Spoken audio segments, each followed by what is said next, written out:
now getting onto the checkpoints. Okay, so when you are ready to start a checkpoint, it's usually going to be the semester before you go into your practicum or your internship, or the semester before you go into student teaching, or the end of your student teaching semester. When you are doing one of those checkpoints, you are going to get on our list by making sure that you apply through the Office of Field Services for that major field experience. So you have to apply through the Office of Field Services by September 15th for a spring experience, or by February 15th for a fall experience. And once you're on the list, then we will pair you up with a designated checkpoint assessor.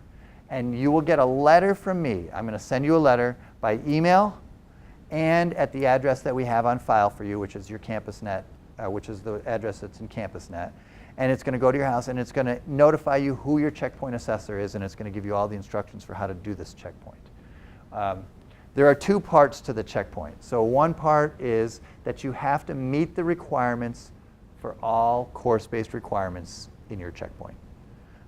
And that's just a matter of making sure that you've taken all the courses and that you've properly submitted everything and that everything has been assessed and that everything meets requirements. So that's one part of the checkpoint.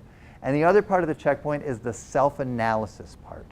So the self-analysis part, in this task, we are asking that you reflect on your competence in relation to each one of the Ohio standards for the teaching profession.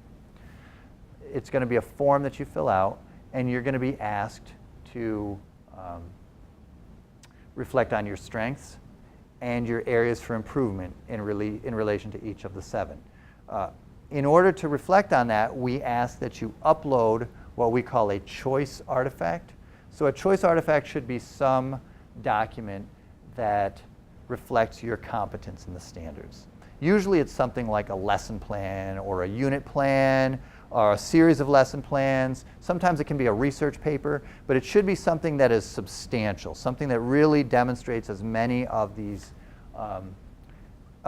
these standards as possible. And then when you write your self-reflection, you're going to write your self-reflection and you're going to use evidence from that choice artifact to show that you've got strengths in the areas of the Ohio standards. So for example, if you write a lesson plan and in your lesson plan you talk about connecting with students' prior knowledge or experiences, that relates to Ohio Standard number 1 about students. So when you write about Ohio Standard number 1, you're basically going to say,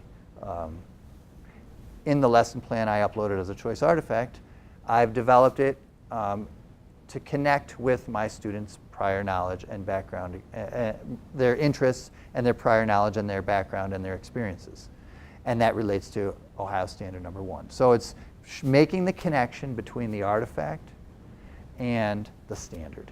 That's what we're looking for you to do, is to be able to connect between the artifact and the standard.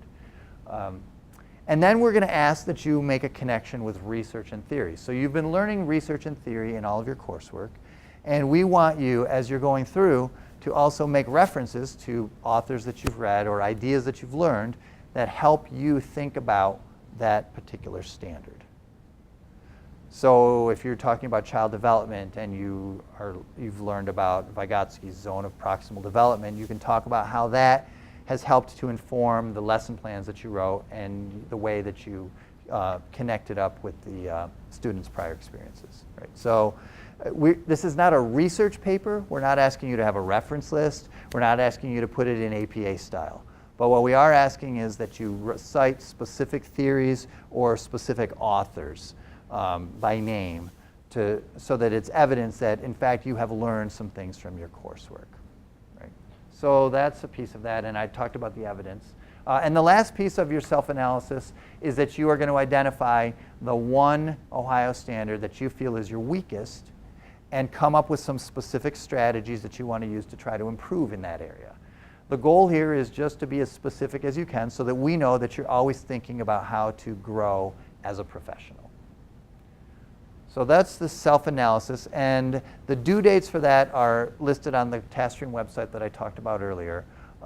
But generally speaking, they are due around the end of October for the fall checkpoints, and in the spring, they are due sometime around the end of March. So you will submit them to your designated checkpoint assessor, and then they will be assessed within a 2-week time frame. And if there's a problem with it or if there's some issue, then it'll be sent back to you for resubmission. We usually allow at least one revision for every student if there's any problems with their checkpoint self-analysis.